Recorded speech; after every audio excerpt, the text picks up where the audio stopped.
अखिल अरबती CEO ने company का निरीक्षण करने के लिए खुद को एक कर्मचारी के रूप में छिपा लिया।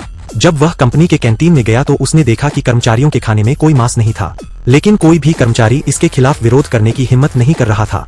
सीईओ ने जिज्ञासु होकर रसोइये से पूछा कि खाने में केवल सब्जियां क्यों है, लेकिन रसोइये ने तिरस्कार पूर्वक उसे दूर जाने के लिए कह दिया। सीईओ बहुत गुस्से में आ गया। वह रसोइये से बहस करना चाहता था, लेकिन एक सहकर्मी ने तुरंत उसे रोक लिया। बैठने के बाद जितना अधिक सीईओ ने सोचा उतना ही अधिक गुस्सा आया।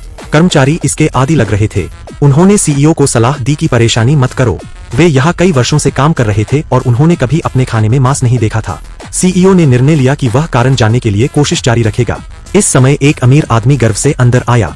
रसोइये ने तुरंत उसे मांस से भरी हुई प्लेट परोसी। यह स्पष्ट भेदभाव सीईओ को बहुत गुस्से में ला दिया। उसने रसोइया से फिर सवाल किया।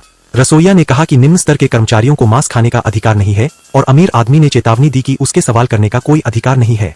सब ने सीईओ को सलाह दी कि अमीर आदमी को नाराज मत करो। हालांकि अमीर आदमी और भी घमंडी हो गया। उसने बस एक कर्मचारी की ओर इशारा किया। उसने कर्मचारी से कहा कि उसे पापा कहे।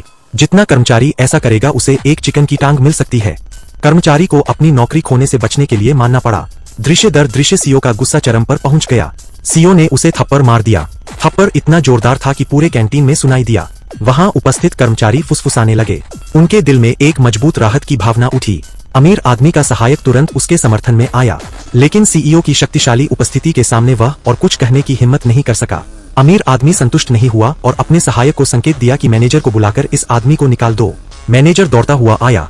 वह सीईओ के सामने घुटने टेक कर क्षमा मांगने लगा। नेक्स्ट पार्ट के लिए सब्सक्राइब।